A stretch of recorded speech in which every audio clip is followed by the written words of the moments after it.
I love you, Allah.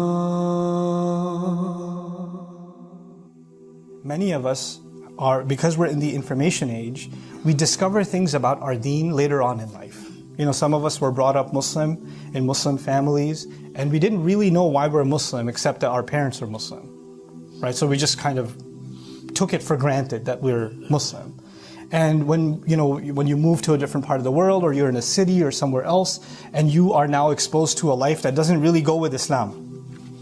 You don't really know why you're Muslim to begin with, why your family practices or believes these things to begin with. Islam just gets reduced to just a few rituals, just some things that we do. Maybe prayer, maybe some Muslims just Fridays, or at least we go for the Eid prayer.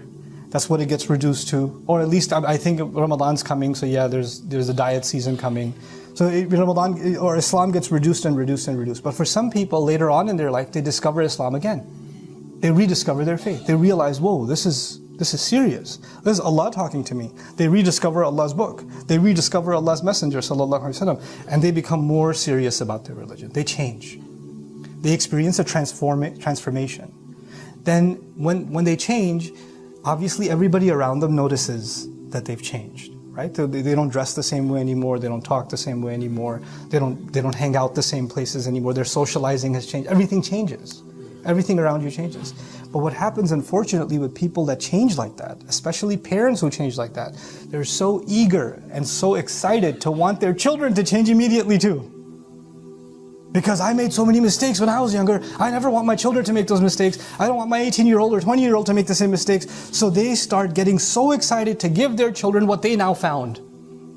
But the way they do that can be so overbearing. The way they do that can be so overexcited. They don't even realize they're doing more damage than good.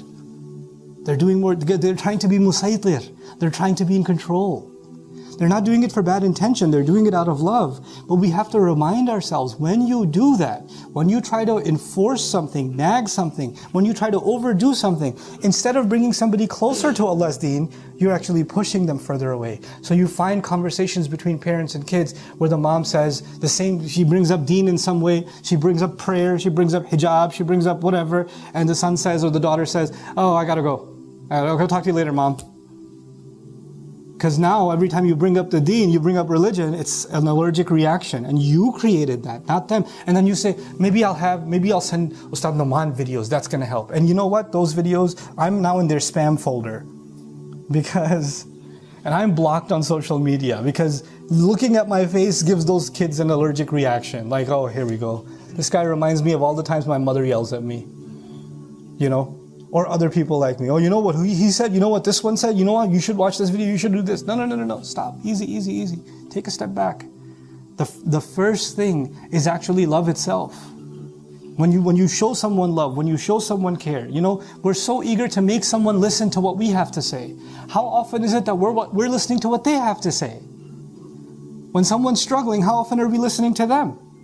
Your job is just to be a good listener first. Let people say what they have to say. Let your family members air out what they feel. And you have to first, if you can't empathize, one of the qualities of the Prophet ﷺ, بِالْمُؤْمِنِينَ رَؤُوفٌ رَحِيمٌ. The Prophet ﷺ is ra'uf, which means extremely empathetic. Meaning he goes out of his way to try to understand what others are feeling. So many times you find narrations of the Prophet ﷺ, people came to him and said, I need this. You don't find the Prophet ﷺ going directly to them and saying, you need to do this. They're coming to him and telling him their problem. This is the level of comfort that they have with Rasulullah ﷺ.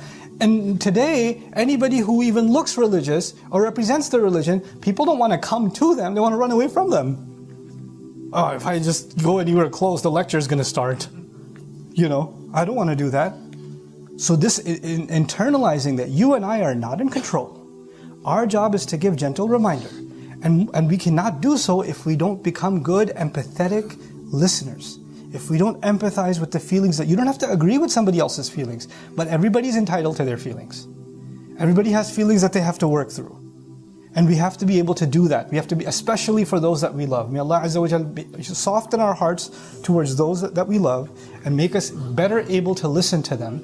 May Allah Azza wa Jal make us wise in the way that we give reminder. And may Allah Azza wa Jal make us humble that even when we give advice, that doesn't mean that we know everything. But we should actually always remain humble that we are students ourselves. We're learning ourselves. And so that He make us careful about the advice that we give, that it's actually based on sound knowledge. Barakallahu li wa lakum fil Qur'an al-Hakim.